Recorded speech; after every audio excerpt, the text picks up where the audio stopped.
Point.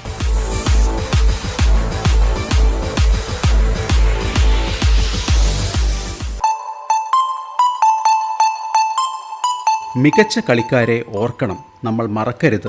അത് sports രംഗത്തിനായി അവർ നൽകിയ സംഭാവനകൾക്കുള്ള നന്ദിയും സ്മരണയുമാണ്. നല്ല കളിക്കാരെ മറക്കൽ നന്ദികേട് തന്നെയാണ്. സ്പോർട്സ് പ്രേമിയാണോ നിങ്ങൾ? എങ്കിൽ നല്ല കളിക്കാരെ മറക്കരുത്. പലപ്പോഴും സംഭവിക്കുന്നത് നല്ല കളിക്കാർ കളിക്കുന്നത് വിജയിക്കുന്ന ടീമിലല്ലെങ്കിൽ നാം മറന്നുപോകും. ഫുട്ബോളിനെ സംബന്ധിച്ചിടത്തോളം ലോക ചാമ്പ്യന്മാരോ റണ്ണറപ്പോ ആയ ടീമിലെ മികച്ച കളിക്കാരെ മാത്രമേ നാം ഓർക്കാറുള്ളൂ. എന്നാൽ മിടുക്കനായ ഒരു കളിക്കാരൻ ക്വാർട്ടർ ഫൈനലിൽ എത്തിയ ടീമിലായാലും നമ്മൾ ഓർക്കുകയുമില്ല. എന്നാൽ സില്ലി പോയിന്റ് അവരെ ഓർത്തിരിക്കും. റുമേനിയ എന്നൊരു രാജ്യമുണ്ട്. ഫുട്ബോളിൽ അവർ ലോക ചാമ്പ്യന്മാരൊന്നുമായിട്ടില്ല. എന്നാലും ചില കാലങ്ങളിൽ അവർ മോശമില്ലാത്ത കളി കളിച്ചിട്ടുണ്ട്. റുമാനിയയിൽ കളിച്ചിരുന്ന ഒരു കളിക്കാരനുണ്ട്. കാർപ്പാത്യൻ മലനിരകൾ നിറഞ്ഞ രാജ്യമാണ് റുമാനിയ. അവിടെ ഒരു ഫുട്ബോൾ താരമുണ്ടായിരുന്നു. കാർപ്പാത്യനിലെ മാറഡോണ എന്നായിരുന്നു അയാളെ അക്കാലത്ത് ലോകം വിളിച്ചിരുന്നത്. പേര് ഗ്യോർഗെ ഹാജി. രാജാവ് എന്നും കമാൻഡർ എന്നും ചിലർ അദ്ദേഹത്തെ വിളിച്ചു. 1990-ലും 94-ലും 98-ലും അദ്ദേഹം റുമാനിയയ്ക്ക് വേണ്ടി ലോകകപ്പിൽ കളിച്ചു. 90-ൽ പ്രീ ക്വാർട്ടർ വരെ റുമേനിയ എത്തി. 94-ൽ ക്വാർട്ടർ ഫൈനൽ വരെയും എത്തി. പിന്നെ 98-ലും വീണ്ടും പ്രീ ക്വാർട്ടറിൽ. 3 ലോകകപ്പിലും ഹാജി തിളങ്ങി.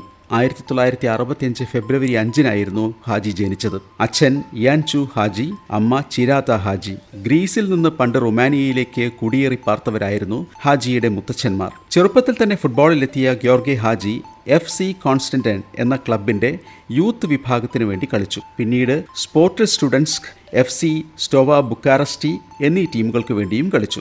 1986-ൽ സ്റ്റോവ ബുക്കാറസ്റ്റി യുവേഫ സൂപ്പർ കപ്പിന്റെ ഫൈനലിലെത്തി. ഫൈനലിൽ അവർ FC ഡൈനാമോ കീവുമായിട്ട് കളിച്ചു. 1 ഗോളിന് ജയിച്ചു ചാമ്പ്യന്മാരായി. വിജയ ഗോൾ നേടിയത് ഹാജിയായിരുന്നു.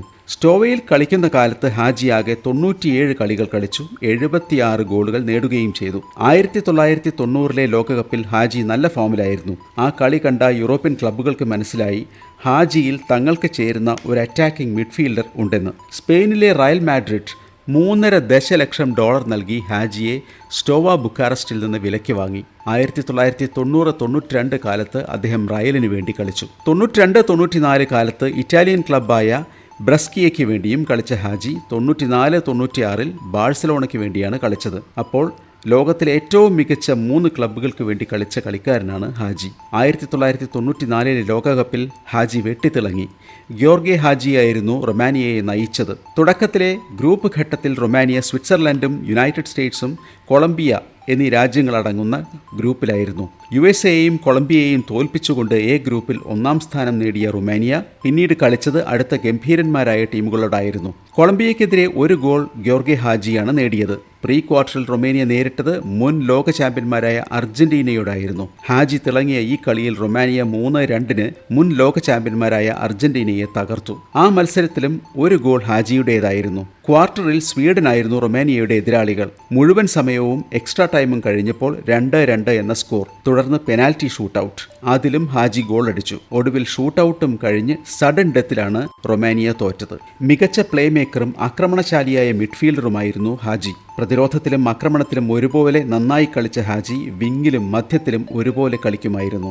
ഇടംകാൽ കൊണ്ട് ഷോട്ടുകൾ കൊടുക്കാനാണ് ഹാജിക്ക് കൂടുതൽ ഇഷ്ടം. മികച്ച ഡ്രിബ്ലിങ്ങും അദ്ദേഹത്തിനുണ്ട്. ലോക ഫുട്ബോളിൽ മറക്കരുതാത്ത ഈ കളിക്കാരനെ പലരും മറന്നു. പക്ഷേ സില്ലി പോയിന്റ് ഇന്ന് അദ്ദേഹത്തെ ഓർക്കുന്നു.